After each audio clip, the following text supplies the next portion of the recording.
Everyone, তোমাদের সকলকে সুস্বাগতম আমার এই ছোট ইউটিউব চ্যানেলের আর একটা নতুন ভিডিওতে। গাইজ, আজকে কিন্তু লক্ষ্মী পুজো, আর লক্ষ্মী পুজোর দিন সকাল সকাল আমি রেনকোট পরে চলে আসছি আমাদের বালাসন নদীর একটু জলস্রোত দেখতে, মানে কি অবস্থায় রয়েছে আমাদের এখানে। তো দশমীর পর থেকে কিন্তু ভারী বৃষ্টি হয়, আর সে কারণে কিন্তু অনেক জায়গায় বন্যা হয়।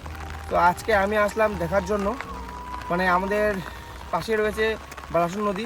জাস্ট দেখো, তোমরা দেখো, আগের চেয়ে একটু জল বেড়েছে আমাদের এখানটায়, মানে আমাদের এখানটায় তেমন একটা জলের নেই, মানে বন্যার নেই, বাট দেখো অনেকটা জল বেড়েছে কিন্তু। ঠিক আছে, সামনে রয়েছে তোমার কাওয়াখালী, সেখানে নাকি মহানদা নদীর বাঁধ ভেঙে মানে গ্রামের দিকে জল চলে গেছে শুনলাম এটা। আর আমাদের মাটিগাড়াও কিন্তু বেশ জলের স্রোত রয়েছে এই জায়গাটা। জাস্ট দেখো তোমরা, অনেকটা নদীটা অনেকটা চওড়া হয়েছে, ঠিকই স্রোত রয়েছে, বাট এখানে যেহেতু ফাঁকা জায়গা রয়েছে, নদীটা অনেক জায়গা রয়েছে, তো এখানে কোনো ক্ষয়ক্ষতি নেই। যেখানে নদীর সাইডে বাড়ি থাকে সেখানে একটু ক্ষয়ক্ষতিটা বেশি হয়। তো যাই হোক, আমাদের দুধিয়াতে যে রয়েছে দুধিয়া ব্রিজটা, সেটাও কিন্তু ভেঙে গেছে। তোমরা জাস্ট একবার দুধিয়ার বালাসন নদীর জলস্রোতটা দেখো আর জলের আওয়াজটা শোনো।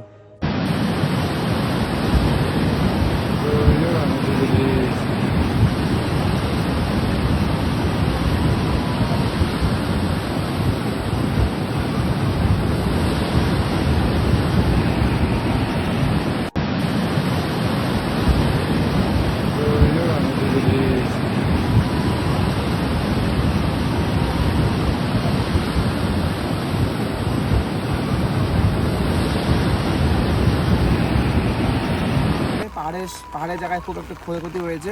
আমাদের নর্থ বেঙ্গলে কিন্তু অনেক জায়গায় ক্ষয়ক্ষতি হয়েছে।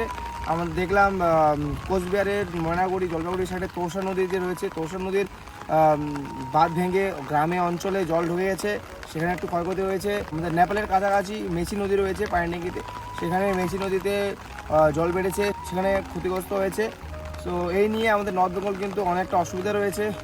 তো সবাই একটু প্রে করো যাতে আমাদের নর্থ বেঙ্গল খুব তাড়াতাড়ি সুস্থ হয়ে ওঠে। তো চলো দেখি সামনে একটু গিয়ে।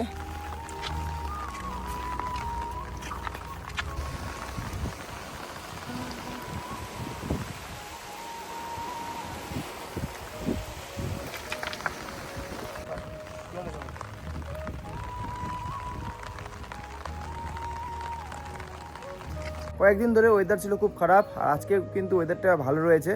দেখতে পাচ্ছ সূর্য রয়েছে, মানে এখন বিকাল। আর আমি প্রে করবো আমাদের নর্থ বেঙ্গল যাতে খুব তাড়াতাড়ি সুস্থ স্বাভাবিক হয়ে ওঠে।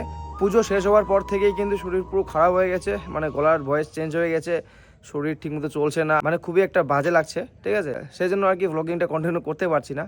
তবে আসবে, ভিডিও আসবে, ভ্লগিং আসবে, তোমরা সাথে থেকো। ঠিক আছে, আর পুজোর সময় অনেক ভিডিও করা হয়েছে, যেগুলো মিনি ব্লগের মাধ্যমে বা রিলস কিছু আসবে। ঠিক আছে, তো চলো গাইস, আজকে ভিডিওটা আমি এখানে শেষ করছি। দেখা হচ্ছে নেক্সট কোনো ব্লগে।